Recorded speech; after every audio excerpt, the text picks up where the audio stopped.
All right, I would love to open this APCHA meeting of December. And I would ask that you, Lee, also mute yourself, please, and I will invite staff to read the roll. Skippy? Skippy? Present. Carson? Here. Kelly? Here. David? Here. Rick? Here. Is John here? No. George? Here. And Rachel? Okay, that should do it. Thank you. Thank you. And if Rachel or John show, do you know if they are intended to be here or not? Cindy? I do not know. They did not let me know. All right, if I see them pop up for the record, I will do that. So we'll open our meeting today with public comment. And I don't have a list prepared, so I will ask first person who wants to speak, just please your first and last name for the record, and we'll keep our comments to 3 minutes. Lee, I know you're on the call. Do you want to lead us off?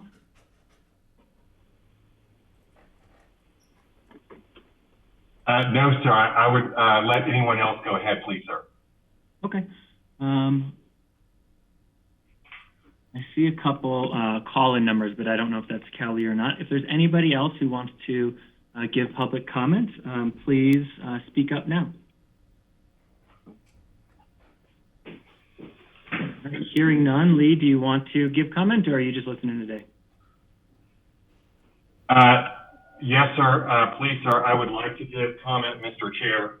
Could I get my video? Could I get my video on? I have a newspaper article I'd like to put up, please, sir. If you're able to turn on your video, go ahead, and then please state your name for the record, and then you have 3 minutes. Well, it says that you have stopped my video. The host has stopped it. Cindy, do you know if that is the case? I certainly have not restricted any video. You know, Skippy? Yep. I thought we talked about this prior, that we would not be allowing any videos unless we were able to pre-screen them ahead of time. Oh, I apologize. I didn't recall that. Diane, is that the case? And I see Rachel is now in the meeting as well. Diane, do you have anything to say on that? Sorry, I was under the impression that Mr. Mulcahy was asking to have his video turned on, not that he was going to show a video. Thank you. Yeah, thank you. Okay, well, thank you very much. Oh, there you go. Great. Here's the front page article here. And I'm sure that none of you are going to admit that you read it, right? But I'm super grateful for many things. Of course, having an 85-year-old mom who apparently now you are trying to sue, who is a pistol. But the headline says Mulcahy claims, very grateful for this, because in the Aspen reviews, the Nazi Aspen Times, Mulcahy claims politicians' support should be wake-up call to the court. And judge orders sheriff to assist in pre-closing inspection of Lee Mulcahy's property. And the main point I want to point out is in the first sentence it says, Pitkin County Commissioner Steve Child's recent re-election and Congresswoman-elect Lauren Boebert's victory should be a huge wake-up call to the court. And I'm glad that brings up that point, because, you know, we never understood why you guys or, the court never charged us with contempt, right? And you know why that is? You know, I'm kind of an idiot, but I'll tell you this, I do have a PhD. I did study in France and Spain at the Sorbonne at the University of Salamanca. It's because it would go to a jury of my peers, and you would never get away with breaking the laws you have. Now, I'm also grateful for a recent letter Savannah Jarrell would note they were not an Aspen part. It states, opening the door. I figure we're all tired of hearing about the Mulcahy standoff. I don't know the dude, may not even like him, but the man is fighting for his home and his mom. And I showed some art back there. I guess you guys turned off my video. Maybe Kelly complained again. I don't know. But, you know, one of the speakers in front of City Council, who actually won the Pitkin County Service Award, complains that Kelly is forcing my mom into an early grave. And Kelly's our neighbor. She's 85. She's been over here. She's talked to my mom. And I think it's super shameful. I also am very, very grateful because when Steve Child wrote the letter to the editor, and you, 4 of the 5 of you, Mr. Time, I see you around here, 4 of the 5 of you supported publicly his opponent. Well, he won with 72% of the vote. Skippy, you supported him. Mr. Head, you supported him on his website. Mr. Carson, you supported him. Mr. John Ward, who's not on this call, Mr. Carson and Mr. Ward are bankers, but they both supported this gentleman. He lost with like less than was 28% of votes, something like that. So that should be a wake-up call to you guys. Well, your former executive director that was fired, grateful that Sarah Ott pointed out this was almost another violation of you guys stomp on the law, but the open meetings law. He pointed out in the paper, he said, from May 18th to September 9, 2015, APCHA investigated Mulcahy. You guys, the reason those dates are so important is because, as you know, my dad had struck on the property, and he died 6 days after you started your quote-unquote investigation. Lee, that is 3 minutes. 3 minutes, thank you. Would be appreciated. Jeez. Yes, sir. Thank you very much for the time. I really appreciate it. And I'm really sorry, but I also wanted you to see if you could just read this one last article, not me, but I'll just show it right. Please, go. Yep. All right, Lee. That's 3. So thank you very much. And I appreciate your time tonight. And just for the record, your video was switched off, not from my computer. Okay. Is there anyone else who would like to give public comment? This would be the time. Okay. Hearing none, we'll close the public comment section, and we will turn to staff and or executive director comments. Diane? May I share my screen? Absolutely.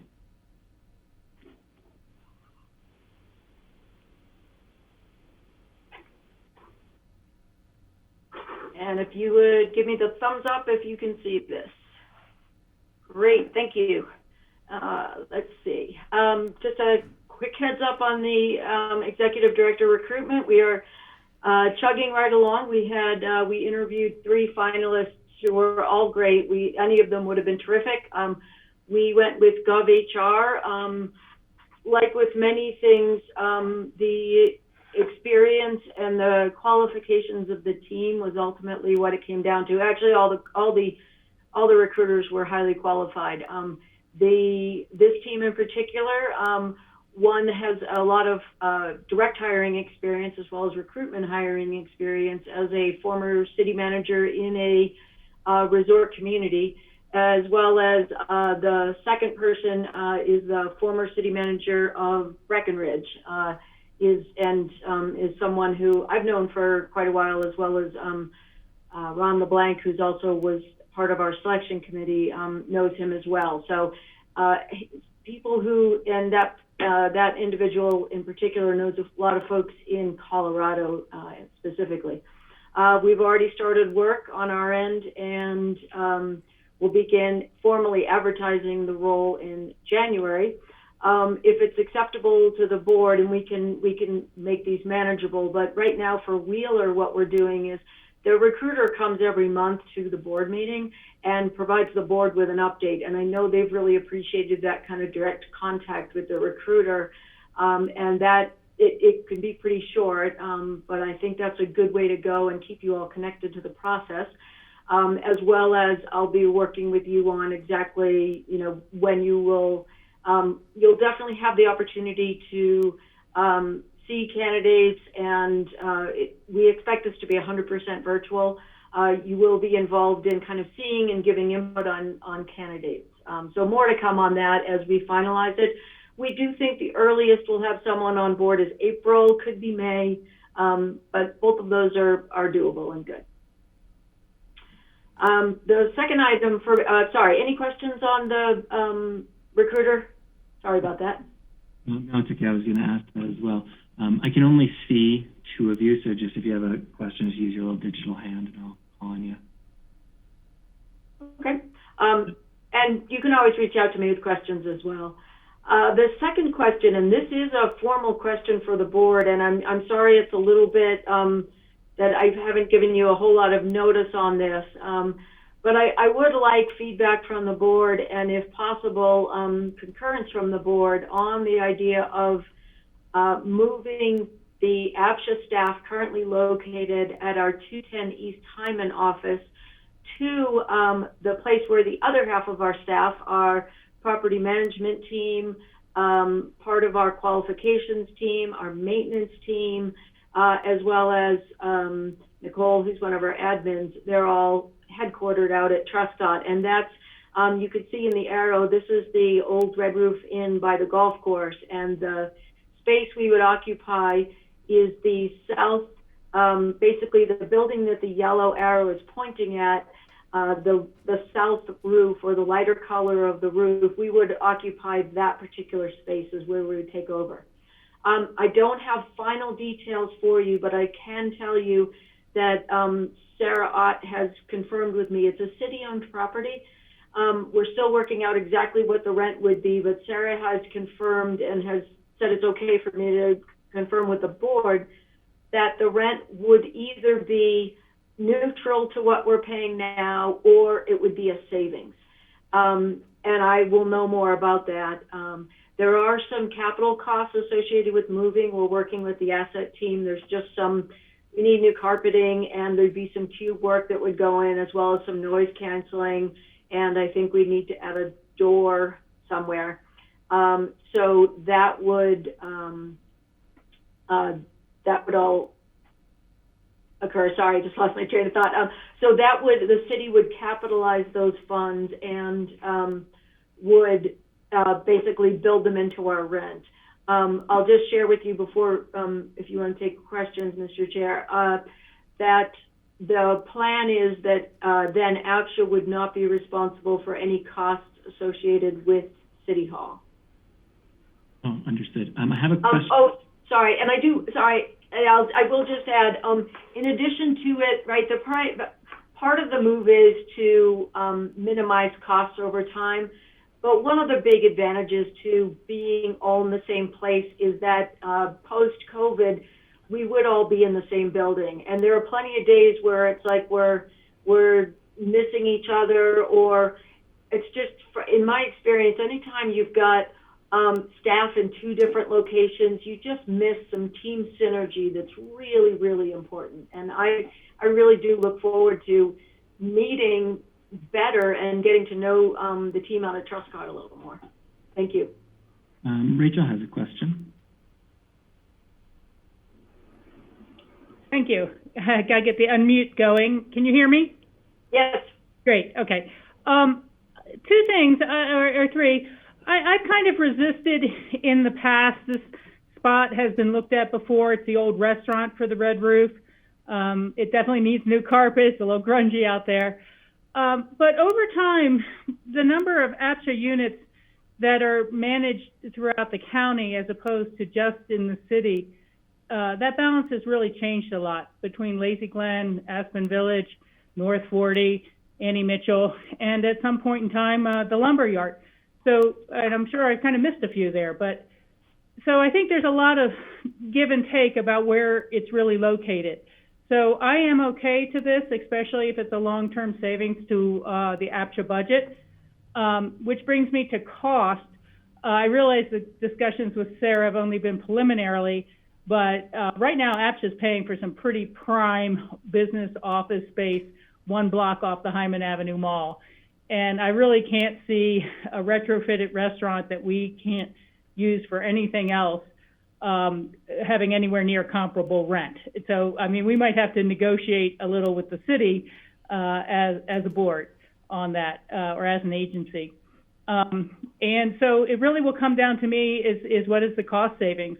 You know, there might be some synergy if we are all in the one office in town, But I think that gives us a lot more flexibility on the city side about what we can do with some of the other spaces, particularly when it gets back to the old City Hall. There's a potential that some city offices may need to remain there, yet at the same time, we also really like the idea of opening up old City Halls for community uses, maker space, things like that. But so a long way of saying, I really like the idea.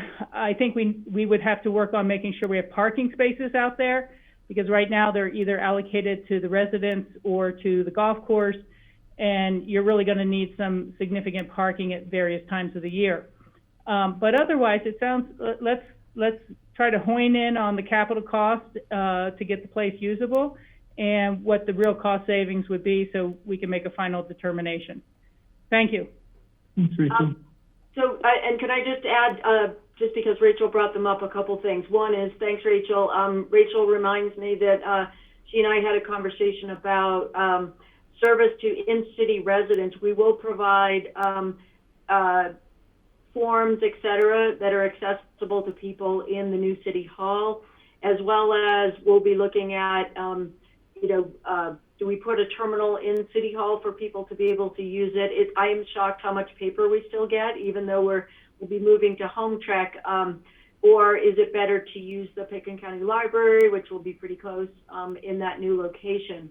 The other piece is, while I do have basically a guarantee from Sarah that it will be neutral or less, I would like to leave tonight with, because our next meeting's not till January, and this lease is up the end of May, so we'd love to move out in May if we could, which means that we'd love to be able to submit. We've done quite a bit of work, and we know what the capital cost will be to do the tenant improvements.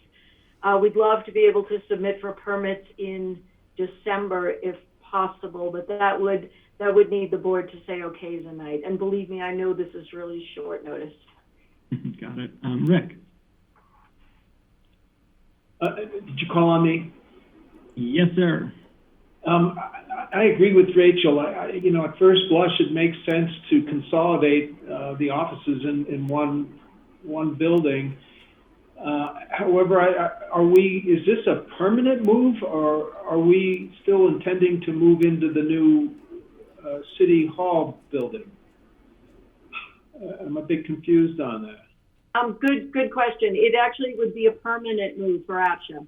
And to that, the other piece is that, it's at its core, APCHA is a city and county organization, and Sarah and I have had some discussions about it, right? We are, the city is our fiscal agent, and we are employees of the APCHA employees, we're employees of the city.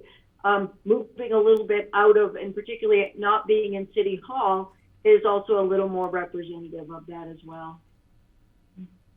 Yeah. Rick, did you have any follow-up on that before I move on to? That answers my question. Okay, great.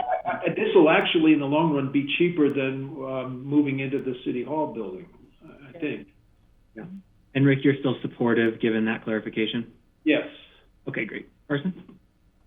Yeah, so, I complete agreement with Rachel and Rick, no need to rehash that. I guess I would just add that I did a review yesterday with Andrew of the new home track system, and I just think that given the how robust that platform is, I think we're going to have a lot less need for people to be in person even after things return, and so I'm supportive of the move, and if it can save APCHA money, even better. Thanks. Great. David?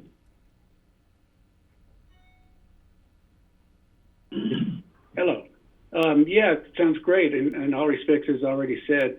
My own minor concern would be, I know that a lot of people in town enjoyed the opportunity to walk into the office and actually speak to a person, someone who knew what was going on. Sometimes the phone deals are a little gummy, a little weak. But as Diane just mentioned, perhaps some sort of a terminal or situation in the new City Hall where people living in town would be able to do business with APCHA without having to actually drive out there. I think that would be essential to make the thing work, especially with the way, you know, you could only go before 3 o'clock in the afternoon. Otherwise, you're sitting in traffic for 2 hours to get to the ABC. So really, if you could push for something within the new city hall, I think that would be great. Yeah. On those points, one is as both Carson and David mentioned, Home Track will be a vast improvement in being able to provide all the services that APCHA provides online.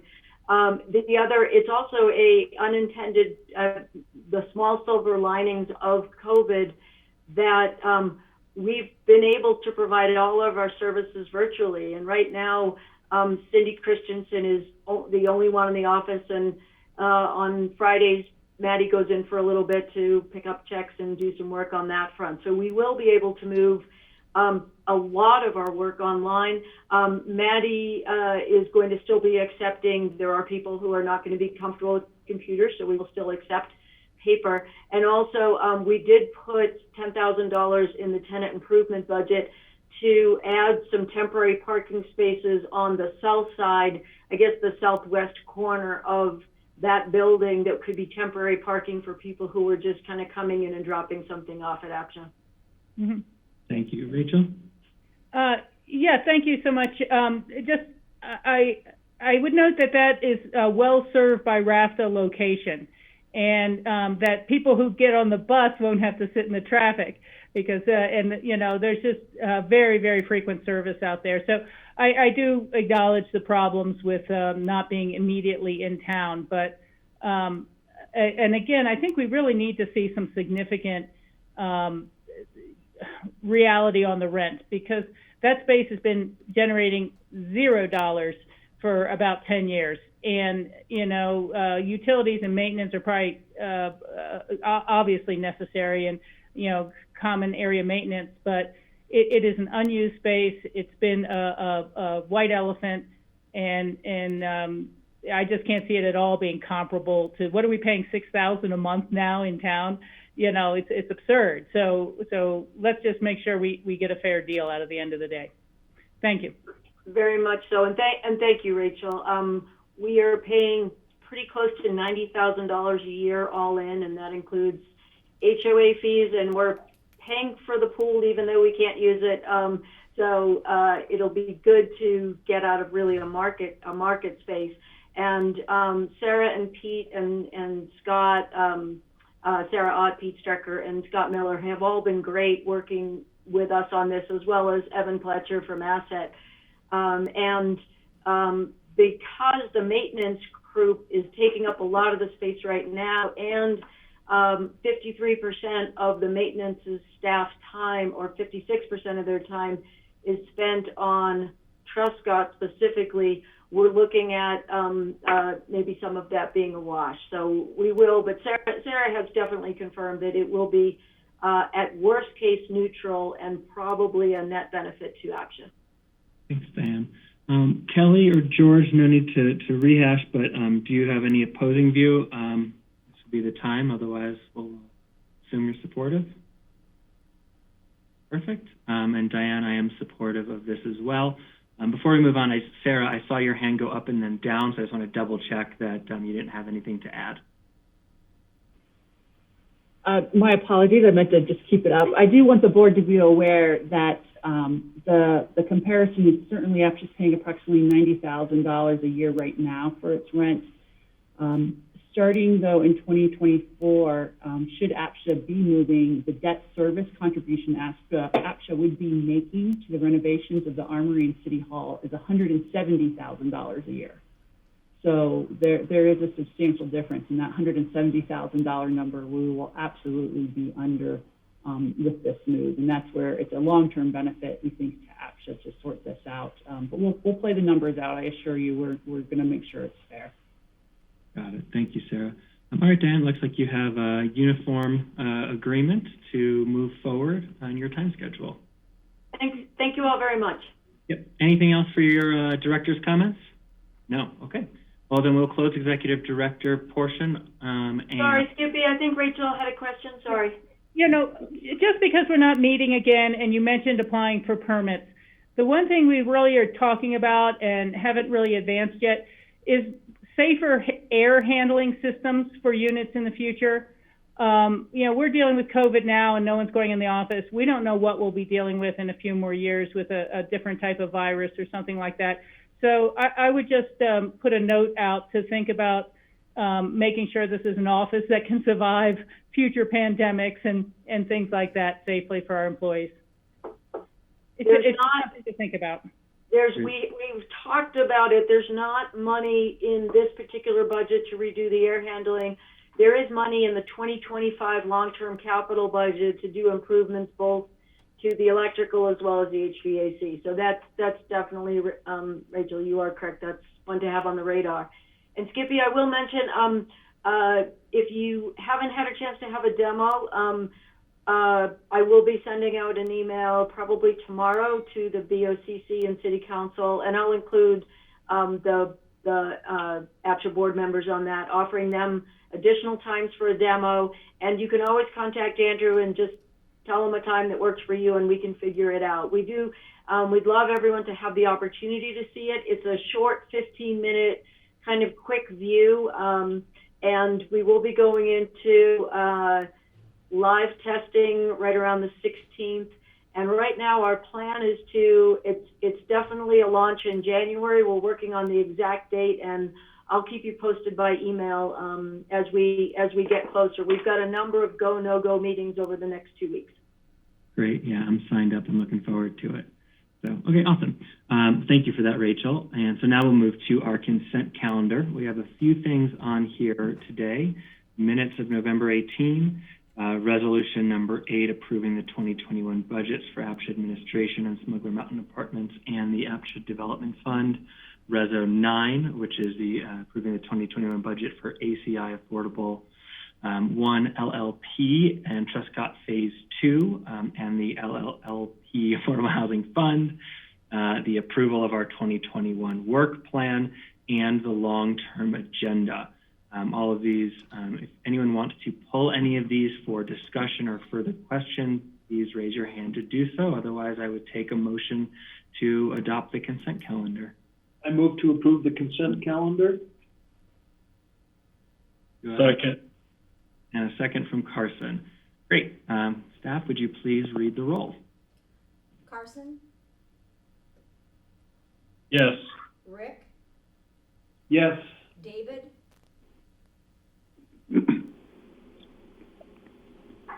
David, He's muted. David, you're muted. We can't hear you. Yes. thank you. Skippy, Yes. George, Yes. thank you very much. That passes, and I just, would say for the viewing public, a lot of work by this board into our strategic plan, work plan, and long-term agenda, and that is 2 full years of heavy-hitting items coming your way. So I think the board should be really proud of setting us up for some really successful years to come. So that's great. Moving on from the consent calendar, we go into our discussion items, and survey is what we are looking at first. So I'm going to have staff present here, and then we'll go through this in a concurrent process to see if there's any areas that people want to move things. But staff, take it away. Good evening, everyone. So I first want to start out and just remind everyone that when I might say there's not going to be public comment, it doesn't mean that there's not going to be public comment. It means that we're not going out for a survey. So any regulation changes that are brought to the board go through a first reading and a second reading. And those both include public comments. And the second hearing is actually a public hearing as well. So it just occurs during your normal board meeting. We notice it and make sure that everyone is aware that there are changes to the regulations and those will be discussed. So there is always opportunity for individuals to come to the meeting, to call in, to send comments ahead of time. So what we're really talking about tonight is what are the areas, and make sure that we categorize them correctly. What areas do you want to take to the public via a survey, and get some more information, and then figure out if we need to go down the line of having more in-depth meetings on those specific topics, whether that's a Zoom call on a different night or a different time, really opening that up. So what you have in your packets is both the redlined regulations with line numbers attached and a memo that has 4 categories in it. And those category items are language cleanup. APCHA board is the most appropriate to make these changes. You all have been familiar with the topics, know kind of a little bit more about why we're doing it and what the rationale is. Ones that we would like to take for public feedback for a survey, and then a future public survey. And that future public survey, those topics are really ones that staff doesn't have a clear understanding of what this board might want to ask. We haven't had a conversation to really talk about any of those through. And so while we certainly want to, I'm not saying it's 6 months, 9 months from now, it can't be in this first survey, just so that we can keep moving forward and keep getting things done. And so tonight's purpose, as Skippy said, is really to talk about, did we miscategorize anything? And if we did, let's recategorize it. We're not going to be going down and talking about the nitty-gritty with any of these regulation changes. That will all happen at future meetings when it's time. And so I'm happy to walk through language, each of these groups first. I don't know if anyone has any questions at this point. Bethany, what I would love to do here is just to split this up for efficacy is first, just questions about what Bethany said so far. Do the categories make sense, or do you have any questions about what the categories mean? What am I looking at? In your packet, page 27 of 99, there are 4 headings. The first one is language cleanup. The second one is APCHA board and most appropriate group to make these changes. Third is public feedback, and so on. But I don't hear any questions about the categories. Bethany, if it makes sense to you, what I thought might be most effective here is to take these categories one at a time and ask board members, is there anything in number 1 anybody wants to move out? Then go to number 2, is there anything they want to move out? Does that make, yeah, I'm saying yes. Okay. That works for me. Do you have any questions about the categories, Dave, before we move on? I'm just pulling them up. Okay. Starting on page 27? Yeah, 27 of 99 is how it shows in my packet. Nothing yet, thank you. Okay, great. So the first question I have for the board is in that language cleanup section, number 1, are there any of those that anybody wants to move to a different category other than 1? Please raise your hand and make your case. Okay, seeing none. So then the second question I have is in category 2, are there any things from category 2 anybody would like to move out to another category? Please raise your hand and make your case.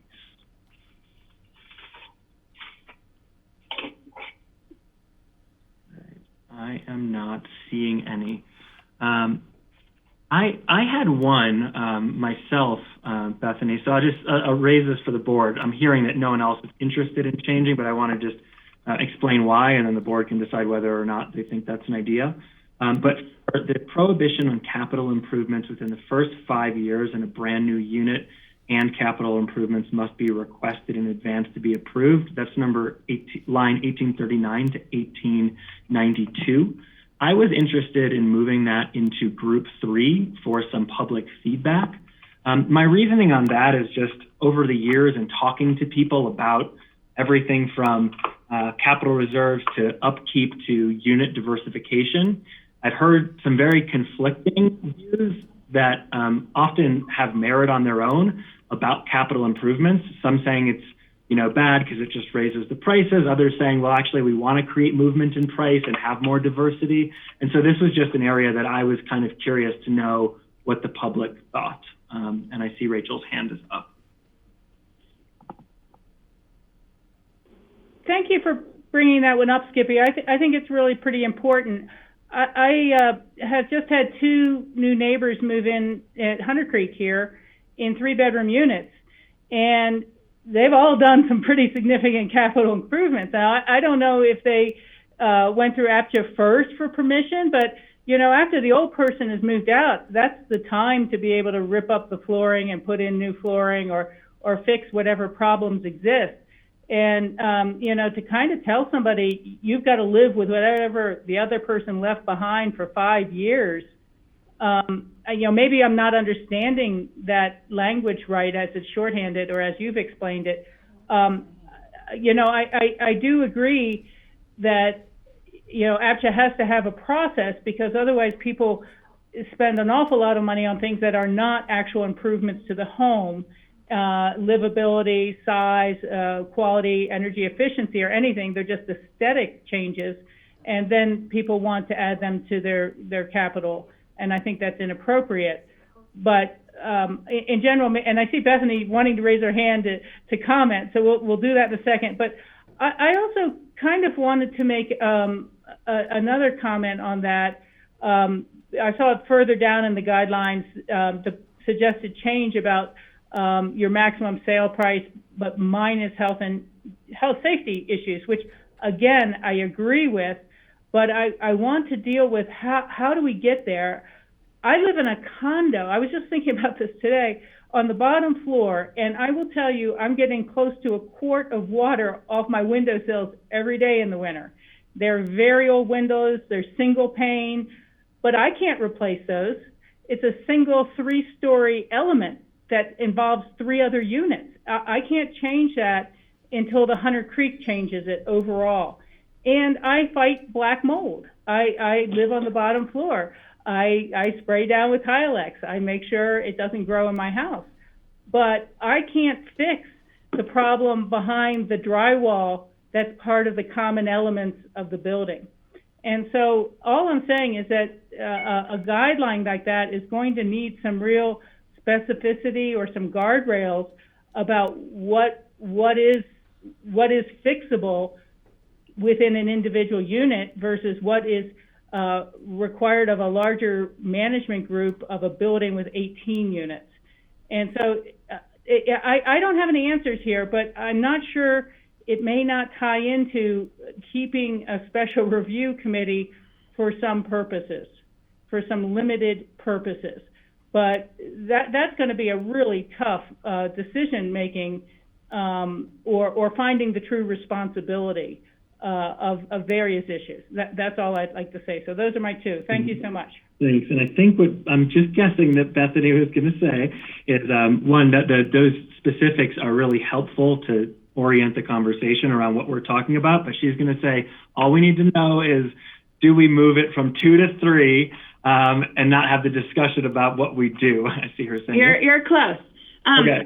What I wanted to say, though, is that 1839, that one specifically brought up, Skippy, that applies to brand new units. So not a new owner moving into an old unit. That applies to an owner moving into a brand new unit that has just been built. And a little bit of backstory in 30 seconds is that we have seen owners move in and completely rip out a brand new, perfect kitchen and show up with $80,000 of capital improvement because they wanted higher end marble and higher nicer kitchen cabinets, et cetera, et cetera. And so what we're basically saying is, you just got a brand new unit. You shouldn't have to touch anything for 5 years from a capital improvement standpoint because that went in brand new. So it's not the idea of you're moving into an older unit, and we're fine with people doing capital improvements in that case. It's just the idea of a brand new unit. I appreciate that. I see George's hand up, and I just want to say I still would be interested in getting public feedback on this before making a decision. But George. Well, I just want to try to clarify. I thought the way I'm reading it, it's not 5 years. It says the first years. You're right. It is first year. I apologize. Well, it's not 5 years. It's just the first year. And then I guess the other question that may be helpful to clarify is what really constitutes a capital improvement. Replacing a rug, is that a capital improvement? So I think perhaps some clarification would help.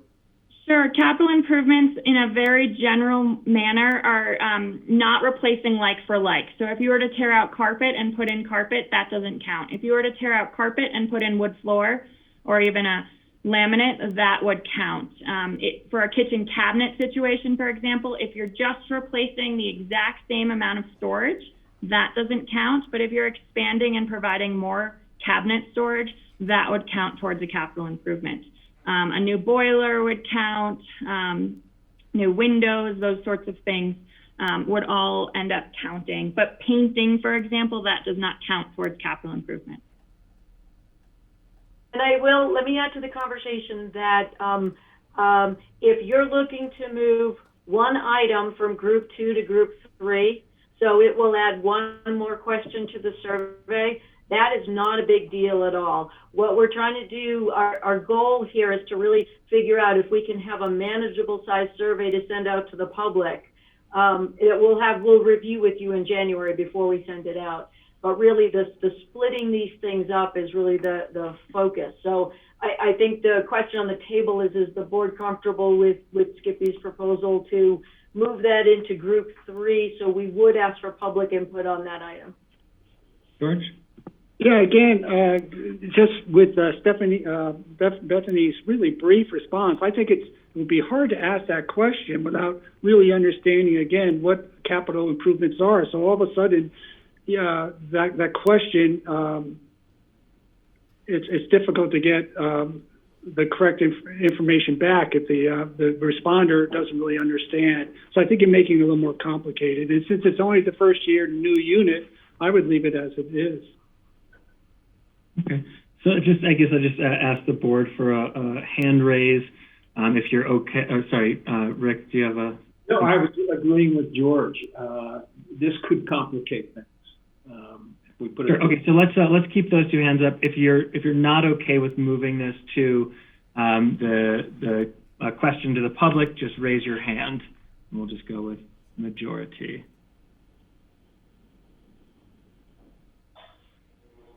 Okay, cool. So we'll keep that where it is. And then, Skippy, before I go into the next one, Rachel, just to respond to the second half of your question, I 100% agree. It's going to be a long discussion as to what counts for health and safety and how we can work through your maximum sales price. We've already asked Tom to start looking into it. He has pulled the regulations from the town of Snowmass because they just instituted something similar in their housing regulations. So we are starting that process so that when we do bring it back to the board for further discussion and we can really have a great, robust conversation knowing A, what we can do, and B, how we can move forward. So we're on it. We know it's going to be a long one. Thank you. Okay, so moving into the next section, is there anything living in section 3 that anyone would like to see moved out to another section, up or down? Carson. Yeah, so I just looked at these public feedback questions, and I just tried to look at these and determine if there's any of these that if all the feedback that we got was negative, saying do not proceed, would that change our thought process on these? And really the kind of one that jumps out is the amending transfers outside the lottery process to require that children meet the category employment and occupancy -1 and that siblings meet all requirements. To me, that's one that, I mean, I think that is one that most people would argue is fair. I mean, if you've got children and the children wouldn't qualify, I think that's sort of a tough one. And I think that the people who would maybe provide the most negative feedback on that would be the people whose children would not qualify. And so that would be one that I would argue moving from section 3 to section 2. Great. Does anyone else have any clarifying questions on that or divergent opinions? Otherwise, we can just ask for a little vote if you're willing to move it. Okay, so I guess let's say if you're willing to move it to 2, please raise your digital hand.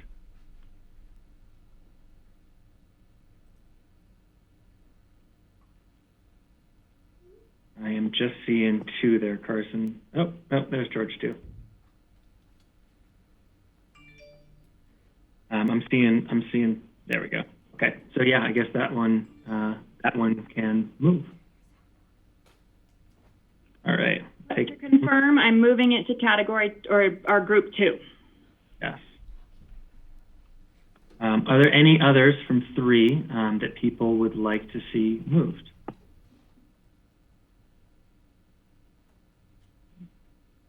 Saw a hand for a second, but it disappeared. Rachel. Rachel. I'm just having a hard time moving back and forth between seeing you guys and then pulling up the guidelines in a different program. So sorry it's taking a little time. I'm not sure if it's a move, but I wanted to ask about this one, 586, 587. Bethany, do you know when that was put into the guidelines? That is a proposed topic. It is not in the regulations. We've put it in the red line regulations, so it's not in our current regulations. It's in there so that you could see potential verbiage as to. Okay. I think we should discuss this as a group a little bit before it maybe goes out as a survey. I'm not so sure this isn't outright age discrimination. To say that you have a public taxpayer-funded program, but if you haven't entered by a certain age, you can't enter if you're otherwise 100% qualified. And I think the issue is that the people have lived in an attic, a back room, or whatever of a home for 40 years and never needed the APCHA program, and then now the home has become a tear down. But to tell someone you cannot qualify to be in our program because you didn't apply before, even though you have the work history, you have the income requirements, everything like that, it just simply sounds like age discrimination, guys. And I also think it sounds very different than the Aspen Area Community Plan, which says that we should be a community from birth to the cradle to the grave. And in many ways, I mean, this is my history, but things like the resident occupied program, it was argued that we should include those real high-end expensive units so that we wouldn't lose our community's seniors as they sold out their houses and they could move to an RO unit. You know, but I just am really having a hard time thinking that someone could have worked here for 30 or 40 years, go over this age limit, be told they don't qualify for our senior housing at the Aspen Country Inn because they never entered a lottery before, if they're otherwise 100% qualified. So I think putting this out there really, I would check the legality of it first. And is that what we as a board really want to tell people? But I sure don't. If someone's worked here their whole life and they are qualified, and to say, you know, you should have started bidding and competing with everyone else a long time ago, but it's too late now. That just doesn't sound legal to me. Thanks, And Rachel, just one clarifying, it's purchase, yeah, not rental. So they could still get into ACI. We're not saying that. The program, actually, I thought it said both, but maybe it's different. But again, it becomes an age discrimination question. And we already have you can't even retire in your unit if you haven't lived here 10 years first under consideration, which I will support. But then to layer on top of that even if you've worked here enough and you haven't applied, you can't. It's like shutting the barn door on someone's toes when they've paid the taxes into the program the whole time.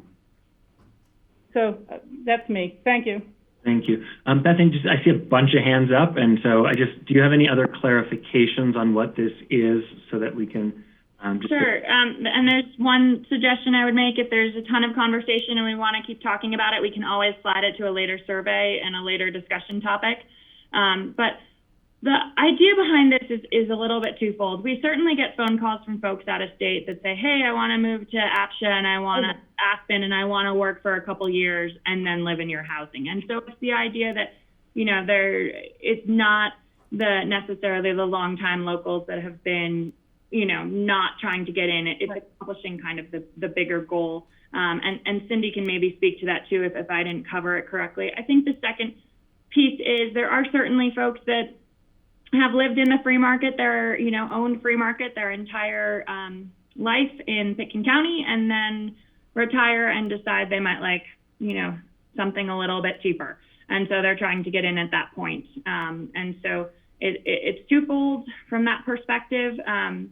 It certainly was written so that if someone has been trying, they can continue trying to get in. I know that was something we talked about 12 months ago, 6 months ago now, making sure that if someone had been actively trying to get in, they could continue. But again, these are potential changes. They are board feedback and then certainly community feedback. So. Well, it seems like the 10-year rule should do enough about retirement in our units for new people moving here, folks. But again, it's always a legal test until someone challenges it. And I think it's just going too far. Thanks, Rachel. All right, I see all of you. We'll get there. I'll start with Kelly.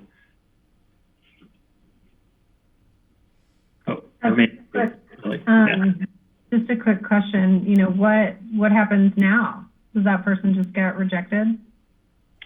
The person that's been that wants to enter now that they've retired? No, the person who retired and suddenly finds that they need APCHA housing, but they have a 30-year work history here. They can bid and enter both rental and sales as long as they can prove 4 years of work history prior to point of retirement. So if they work and our retirement age is entirely based on the IRS, so they couldn't have just chosen to retire at 50 and shown up 40 Sure. 50. So. Sure. Okay, so this would be a fundamental change. Yes, 100%. And this is a survey, and if not, we can push it later or remove it. Mm-hmm. Okay, thank you. George. Yeah, I guess the way I read this, I don't see that there's age discrimination. Discrimination. It's just talking about a retired person. So a person can be retired at age 30 or 40 or age 70. And so if we go back to the original intent of the housing, which is workforce housing, it doesn't make sense that if I want to sell my home in Emma and then decide, well, I think I want to retire in Aspen in a smaller unit, but I'm not working, I don't see the rationale for that. It makes sense for people who have been in the program to be able to stay through retirement. But as Bethany says, if someone's coming from LA or wherever, as we're seeing more and more people because of COVID, they say, well, I think I just want to retire to Aspen.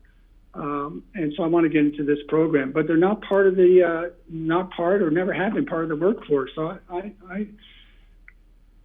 I'm having a problem with why we would want to try to change that. I'll go to Carson, and it sounds like there's enough differing opinions that public feedback would be helpful.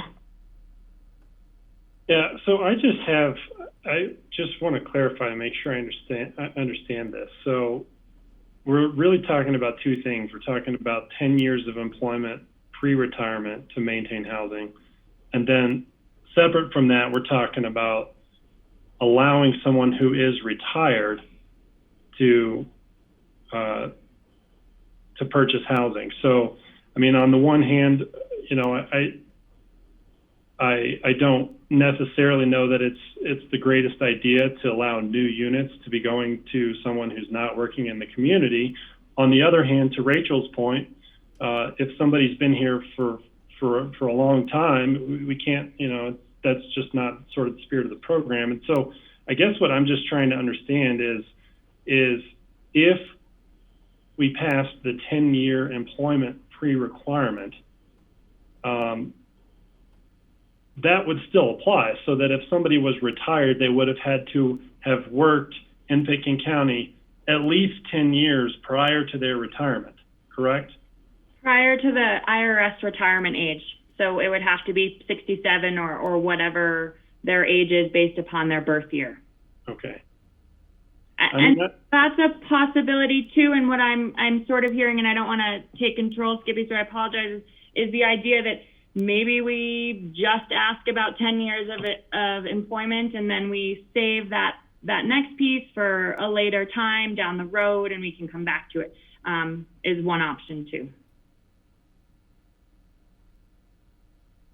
Bethany, if we pass the 10-year, what added layer of, let's call it protection, for lack of a better word, does this convey layered on top of? So what, can you repeat your question or explain it a little better? Yeah, if we were as a board to pass the 10-year retirement rule, and then we also passed this, what would this additional layer protect against that the 10-year rule would not already for people in that period? So this additional rule would say, okay, even though you've worked up to point of retirement, you've now retired and you're no longer working in Pitkin County, and you have always just owned free market or rented free market, so you are not able to start trying to purchase APCHA housing. So on that point, I mean, I would say that is fair. I mean, except in the instance where you've got somebody who has been here and they're trying to get in before they retire, and maybe they're like me and just not that lucky, and they don't win in the 10 years, and then they're stuck, and I just don't. I wouldn't want that scenario to happen, because I don't think that's necessarily fair. And in the memo, we talked about adding a provision that said if someone's been actively bidding for 5 years prior to point of retirement or whatever we feel is right, then they can continue bidding, because they've showed an active interest in the case where they're not winning lotteries and they're not successful to get into our house. Keep going. Okay, great. Rachel, I'm going to come back to you, and then the question is just going to be, should we get public feedback on this? It's not to decide it all today. I know, Skippy. Thank you so much. I just have to say, George, the thing is that your assets would prohibit you, after you sold your home, from buying anything other than RO. And that's where the real key on this is this kind of a Carson topic of disposal of assets or hiding assets. None of these folks who sell a free market are probably going to qualify for anything other than RO. And so I really, I look at the layering effect as well. That's what I'm looking at. The 10 years should take care of the person from California without a question. And I just, again, would rather check that out with some of the legal people, folks. That's what I'm saying, is I think anytime you create an age cutoff, and anybody else who's the same age as you, but they're still working, they haven't retired, they could bid on that unit, right? I mean, we're just making a real hair's breadth difference between someone who's 67 and is retired in free market and hasn't bid, and someone who's 67 and hasn't retired and lives in free market and starts bidding. And you get really tough on your legal things, and sometimes you can go too far to try to deal with a problem that doesn't exist. But so I think you just want to layer this, check with the attorneys, and think about it, because there are people who thought their housing was secure forever and that nice landlord was always going to take care of them. And then they're not, and they are our seniors. And, you know, I appreciate what Bethany is saying, that maybe it should be rental only or rental opportunities. But if we don't have any openings at that time, those seniors who have worked in our community, who lost their free market housing, are going to get bounced. And, you know, that's all. I'd like to see our policies line up with the community plan and its goals. Thank you. Thank you, Rachel. That makes a lot of sense. David. Yeah, I absolutely agree with everything that's been said. And the bottom line is it's a pretty sticky topic. We have to be able to do something to protect the seniors who have lived here for a number of years. And this is a lot more discussion, obviously, on this, and really hammering out some very clear and safe language for everybody is going to be important. Thanks, David. Rick, do you have a additional? Yeah, I can see this is a can of worms. People who are going to take advantage of this, they may have never worked. They may live in free market. They may divest of their free market, give it to their kids, and they would be eligible, to move into something like this. This is going to be a can of worms. And I don't know how we're going to. This is going to. We're going to need a very robust conversation to keep pushing this forward. I can see it could be abused so badly. Rick. Okay, well, yeah, I totally agree. For me, this is, Richie makes some really good points, and this drives out for me just the desire for more public feedback, but I think Rachel's suggestion about making sure we're checking in with our legal team makes sense. So I guess I would just ask for a raised hand if you are okay with moving forward in that fashion, checking in with the legal team, and then getting some public feedback to inform our conversation to follow. Actually, sorry, Skippy, can I just jump in for a second? I think what I heard was, I can tell you right now, this is not specific to age, particularly, well, right, because someone can retire at 30 or 50, and so we already have provisions that include, that mention retirement in there, so it's unlikely. I'm just saying, what I heard this group say actually was that right now they don't want to get feedback on this particular piece for a couple reasons. One is because there might be a perception that it's going to be ageist, and number two, that the policy change for 10 years at 672 to 676 may take care of most of what the board was concerned about, so that we actually may want to move that particular 586, move that into category 4 for now, have some more board discussion. We could definitely check with legal to make sure we're on the right side. But for now, kick that one out of the survey. I agree. And Carson? I just had one more thought that came up is, we could be creating some unintended consequences here if we're preventing retired people from moving within the system. If you've got somebody who's retired in a 3-bedroom and they wanted to move to a 1-bedroom, that would be another consideration that would obviously benefit the system if they retired in a 1-bedroom versus a 3-bedroom. So just wanted to put that out there. Thanks. George, did you have something else?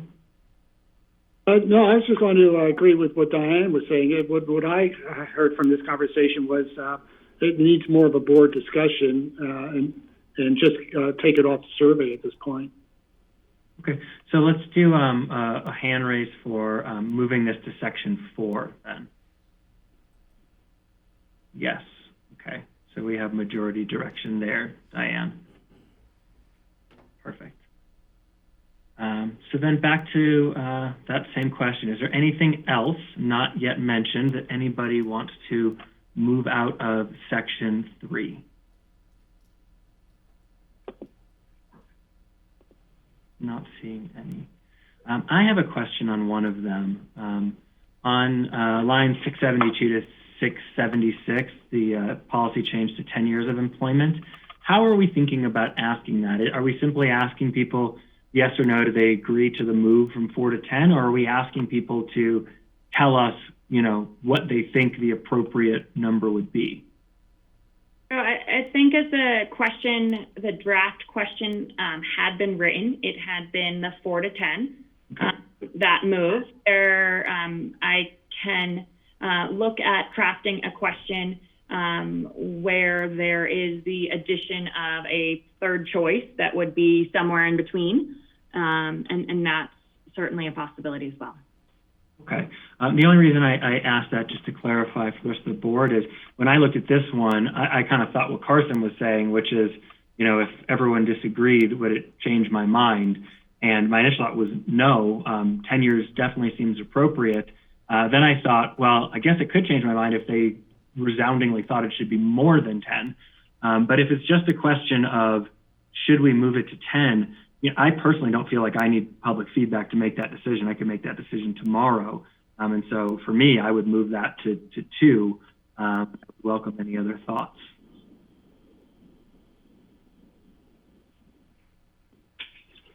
Gibby, I'm in agreement with you on that one. Is there anyone who disagrees with moving it from 3 to 2? God.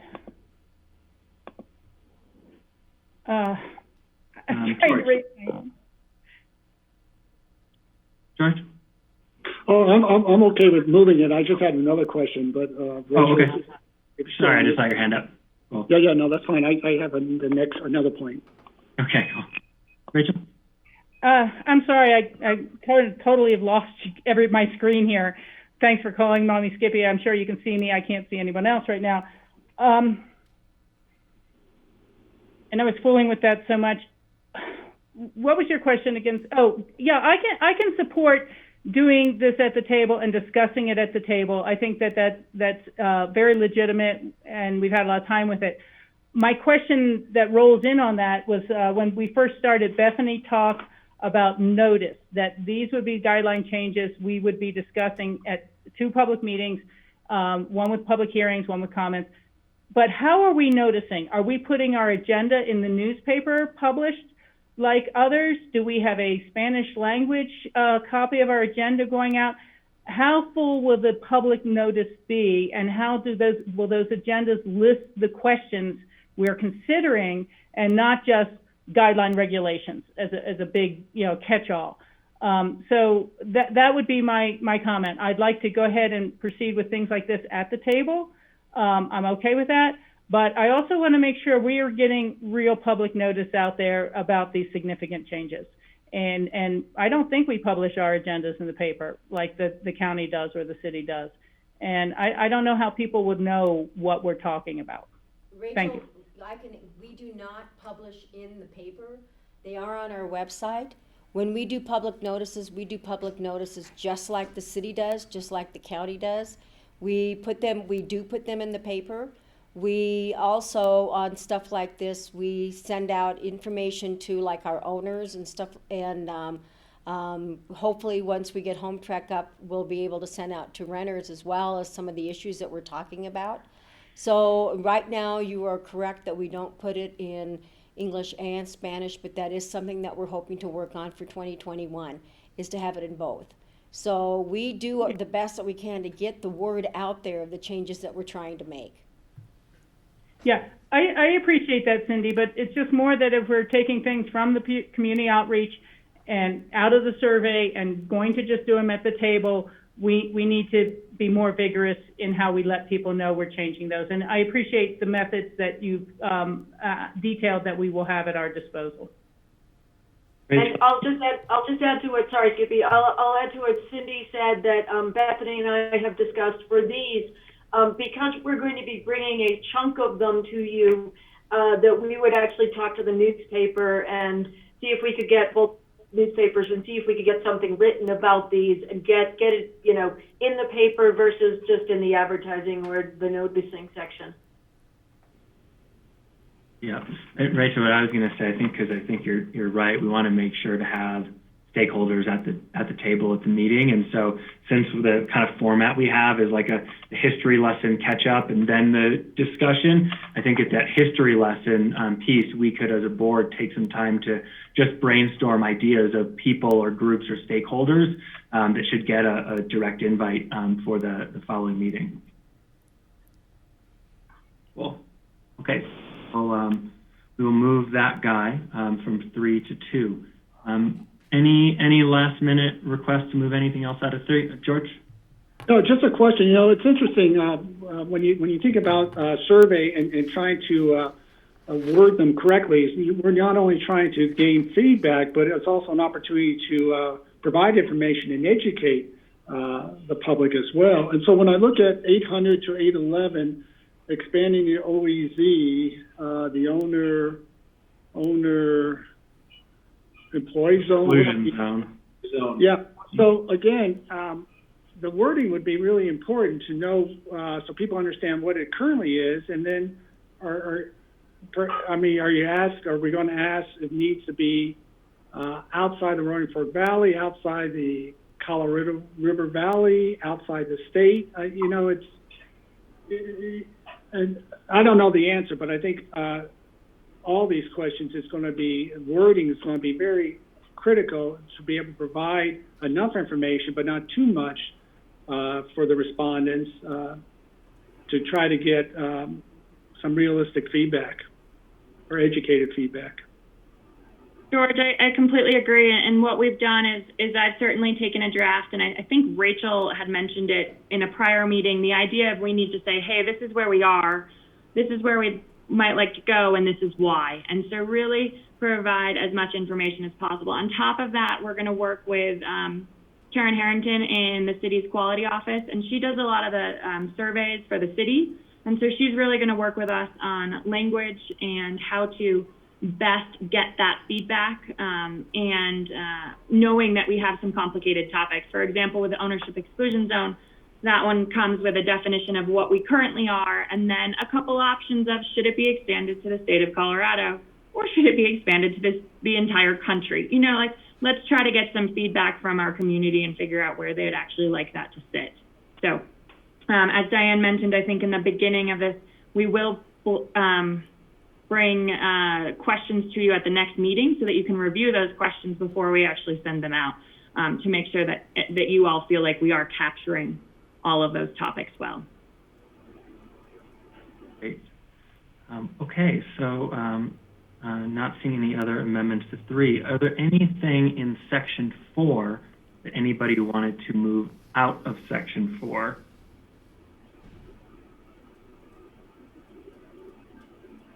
I know you feel like I know what you can say, Bethany. I have one, and it'll be a good test for what you're going to say, Bethany, if that's okay. I think you might be wrong with what I'm going to say, so I'm excited. Oh no, go for it. I was going to say that since you all have taken some questions out, I'd be willing to attempt to draft 1 or 2 questions for this initial survey. However, it would be an attempt at drafting questions because we haven't had the opportunity to really hear what you all think and what you all might want to see out of these questions. So, you're right. That is not what I expected. That was great. Well, the one that I brought out was actually not one of these big complicated ones like where is work, because I realize that that's got to be up to us to do. But there was one in here that I felt like you probably really wouldn't need any additional information to ask. And that's just, should additional bid opportunities be given based on duration of residency? I think that's, a pretty easy question to source, right? With duration of residency, how much additional opportunity should you get? Should it be at parity? Should it be a little more, a lot more, or excessively more is like kind of the question. And I don't know, I just thought that that's one we could possibly ask this go around. Gets talked about a lot. Does anyone have anything to add on that, or would we be okay with moving that into 3?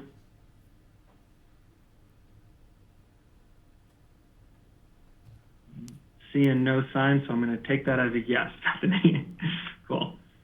Is there anything else anybody wanted to add about the topics on 4? And then the next question we'll ask is, for those things that are getting pushed to the future, what process do we want to think about to start putting some framework around those for staff?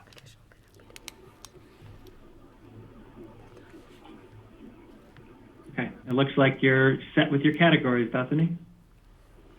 Thank you. I very much appreciate it. And as I said, we'll get you questions at the next meeting, and then get category 2 started to be scheduled so that we can start having those hearings where we're bringing both historical and where we're going information. And Rachel will take into consideration everything that you brought up tonight too, to make sure those are correctly and thoroughly noticed.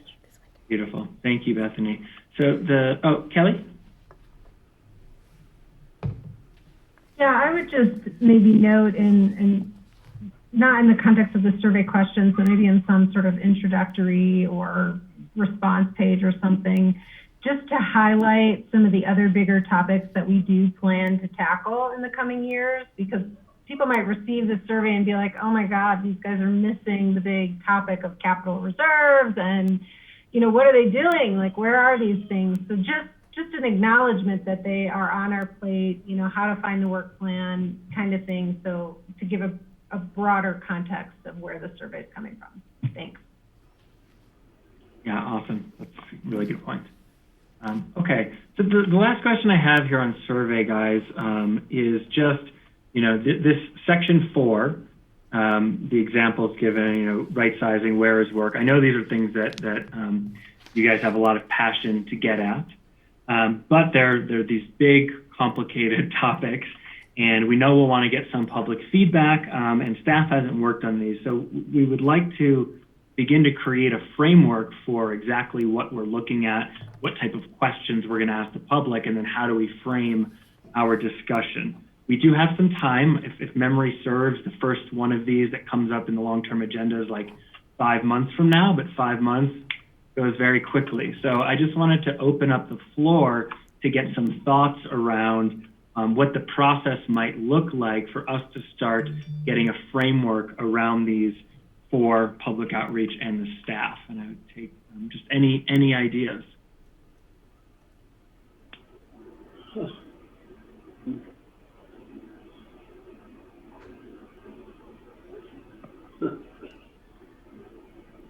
David.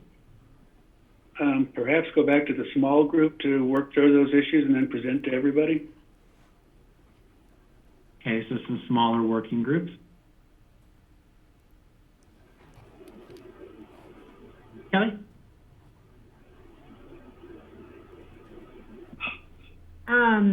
You know, I mean, I think that the calendar that the staff has laid out is taking a pretty good approach. Some of these things are going to require a longer historical conversation. So I would, you know, and I'd say 2.5 months or 3 months, not 5 months, you know, if we're going to acknowledge like the timeline that the agenda commits to on tackling some of these things.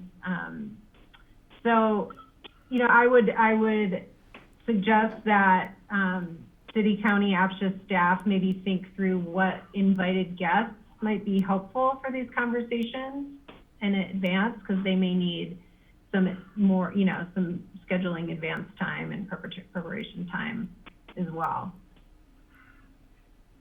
Yeah, that's great. Rachel?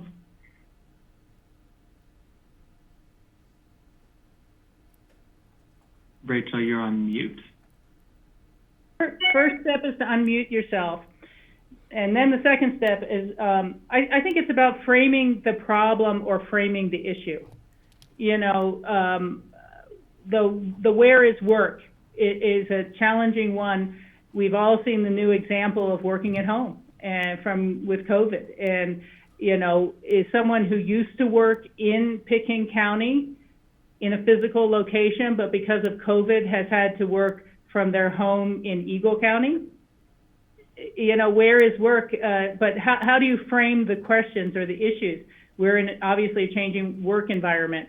How do you frame the issue of how hours are counted? And I'd never use the term averaging as much as rollover hours, but again, how do you frame the issue if someone has worked 2 jobs and 60 hours a week for a significant period of time and they have an off year, you know? But so for me, it's framing the issue. Thank you. Kelly? Yeah, I would also say, you know, to use our to tie all of these conversations back to our strategic plan, I think in a very methodical way, so that, you know, when we're having these topical conversations, we know kind of what element of the strategic plan it's connecting to.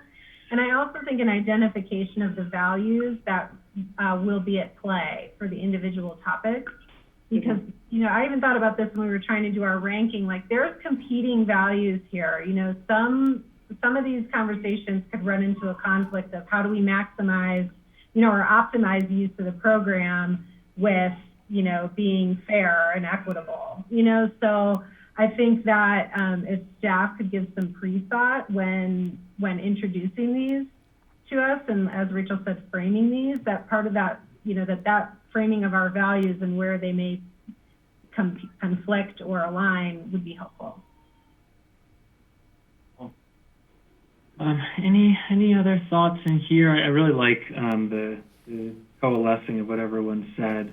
I think some sort of combination of, small impassioned group to help inform staff, frame the problem, and then really getting intentional about who we're inviting to these earlier meetings to start building around that framework makes sense. Any other comments? Otherwise, we can kind of marinate on this and then perhaps have a proposal brought back to us in the new year. Okay. Great. Well, that works. Bethany, question for you. On our agenda, I assume both of those bullets, the survey and then discussion regulations, we've just done both of those. They were as separate, but I think they're really one. I just wanted to make sure we're not missing anything here. I don't think we're missing anything. I'm happy to answer any other questions or anything else. Or we might end a little early. Well, you say that, but we have time for director's comments. Oh, you're right. I forgot. I'm sorry. It's coming, so I don't know. You're right.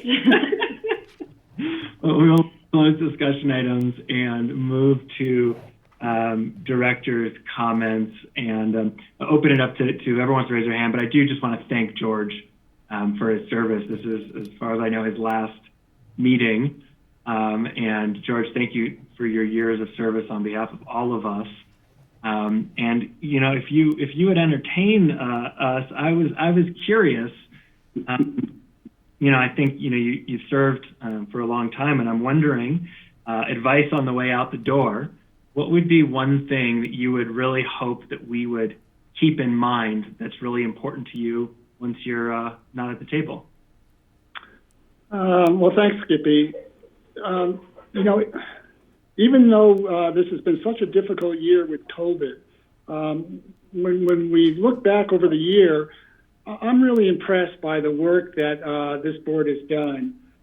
As a new board, a new makeup, which I think is working really well, it's a great way to provide immediate feedback, knowing that some of these policies have to go back to the City Council, the BOCC. It's a great link to the City Council, the BOCC, for the representatives on this board. But when I reflect back in terms of what we accomplished over this past year, we created a new board. We had a successful retreat. We created a new vision statement, a mission statement, a strategic plan for the first time. We've got a budget approved and a work plan in place. And so I would just say stay the course. There's a lot of work to be done ahead, but you've got the plan laid out. And I think that APCHA will see some great successes. I think the reputation of APCHA will continue to grow. Don't be dismayed by a few distractors. There's always distractors, outliers in whatever we're doing in our community. But you've got a great plan. You've got a great board. And I just wish you all the best of luck. And I think you're all on the right path. So thank you. Thanks, George. Appreciate that. Rick. Well, I too want to wish George all the best. You've been a terrific asset to this board with your sage counsel, and we're going to miss you, buddy. One other comment I had, however, was on this move out to Prescott. Correct me if I'm not mistaken, but isn't the redevelopment of that building in the offing at some point down the road? Maybe. I thought this was something that, had, some legs to it. And I'm wondering if we're going to be putting all this renovation money into this thing, and then eventually the building's going to come down. Any comments by anybody? I'll turn to Rachel. Yeah, I was just going to say, Rick, you're absolutely right. There is a future redevelopment potential. It's nowhere in the current plans. And, even looking at how we actually can fund the lumberyard, once that is starting to be in process, I don't think we're going to have a chance to turn to other city projects for decades. Potentially, if there was a big new funding source or something countywide or things like that. I also think there's a point at which the whole building doesn't have to be demolished. It could be a partial. But I think that's a great question, and I think it's certainly something for Diane to talk to Sarah about. But I'm not thinking anything is in the next 5-10 years minimum. Next 10 years minimum. Let me just start there. Thank you for that clarification. Yeah, it's a good question. Rachel, anything else just for comments? Yeah, thank you, Skippy. I did have a couple board member comments for tonight. One is the new rental units, and I tuned in a couple minutes late, so I'm not sure if these were already discussed. The article was in the Daily News on Monday that the new rental units on Castle Creek are taking applications.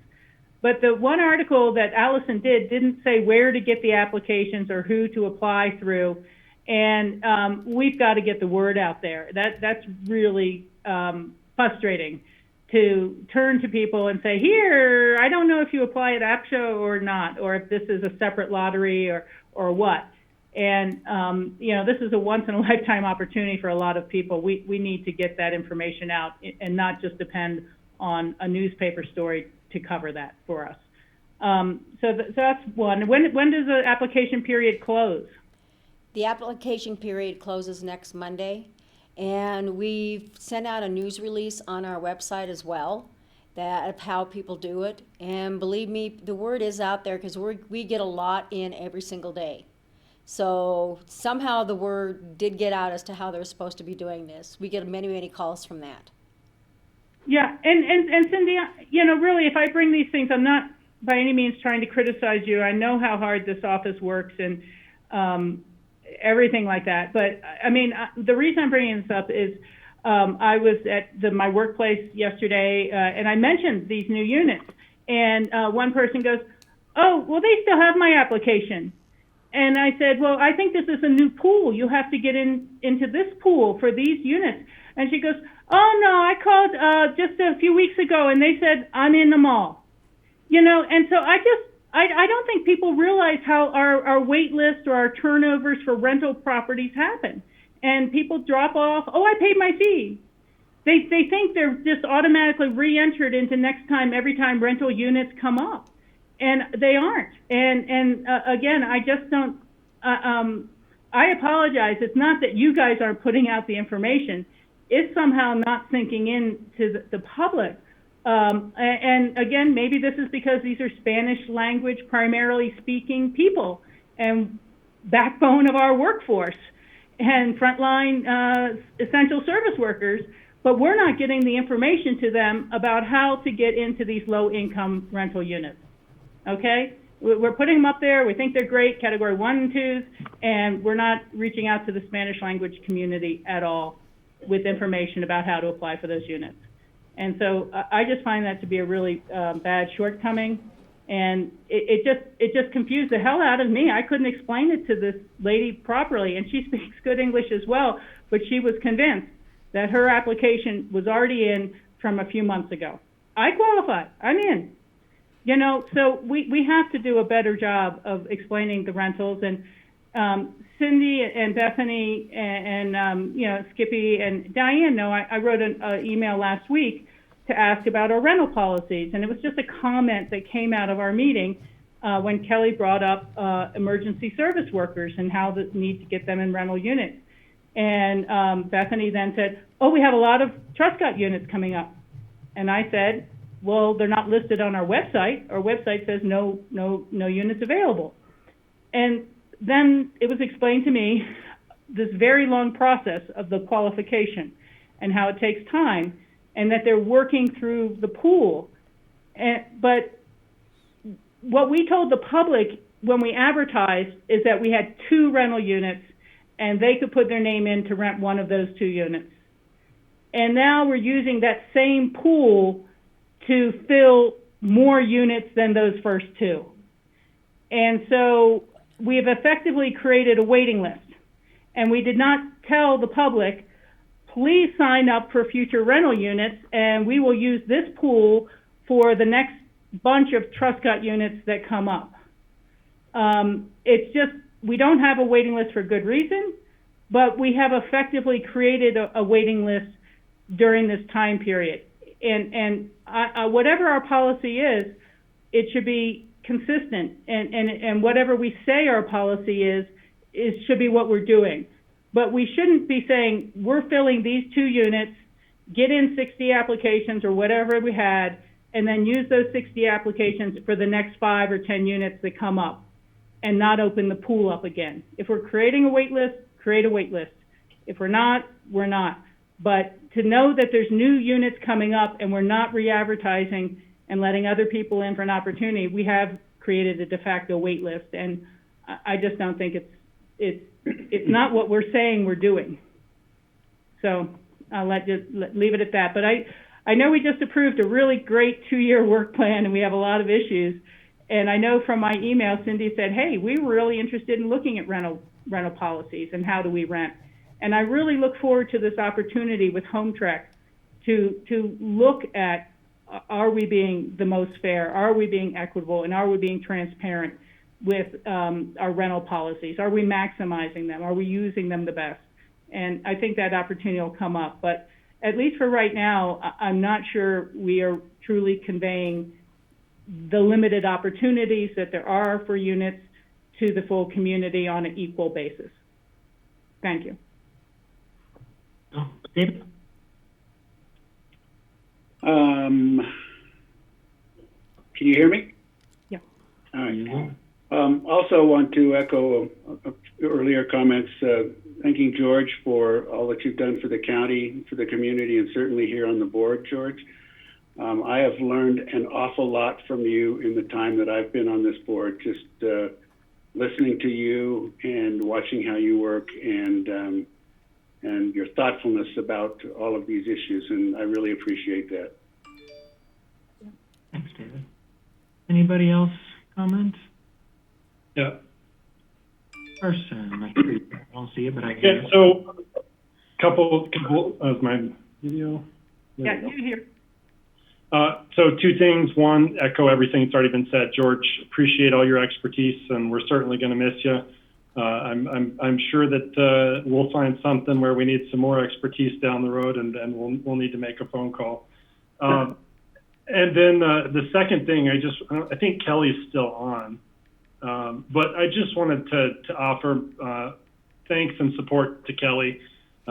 She's been the recipient of a lot of unfair personal attacks, and just really want to express my gratitude to you and for the work that you do. And just, it's disappointing that the way some of this has gone down, but thank you very much. I appreciate it.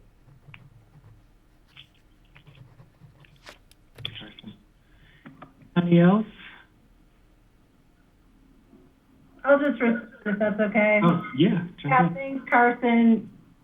You know, this is hard on a lot of people. It is hard on the Mulcahy's, and I always keep that in mind. And I hope Lee and his mom see a bright path forward in the community, and that despite his attacks on me, this will come to an end, and I hope it does so peacefully. And I appreciate the support, because it is hard on my family. I'm glad my children can't read the signs that we drive by every day, because they can be pretty horrible at times. But we're hanging in there, and I know our board is doing good work, and that our compliance program is crucial, and that we stand behind it. So thanks. Thanks, Kelly. Very good.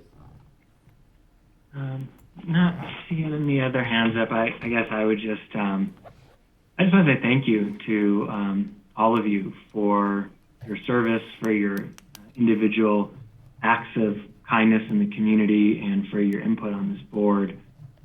Like George says, I think we've had a really successful year together, and we've done it under the veil of COVID. And while it might not always seem like it, this is resistance training, right? This is running with the parachute. The emotional drag from our daily lives, the difficulty and frustrations with living on Zoom. And certainly in 2021, it's not like we're going to snap out of this soon. But at some point we will. And I think as a board and as a housing organization, we'll be stronger for it. And really so much respect and appreciation for each of you. And I just want to say thank you. Happy New Year's. Happy holiday. Love your loved ones closely, however is safe to do. This time is precious. And yep, I just want to say thank you. Great. Why? Would you accept a motion to adjourn? Hell yeah. It's got to come from somebody else because I can't vote. No, right. I move to adjourn. George? No, in a second. I'll second it, my last one. There it is. All right. Can you read the roll? George, Yes. Skippy, Yes. David, Yes. Rick, Yes. Carson. Yes. Thank you. Yes. Y'all in 2021, GrassRoots. Merry Happy Christmas, everybody. holidays.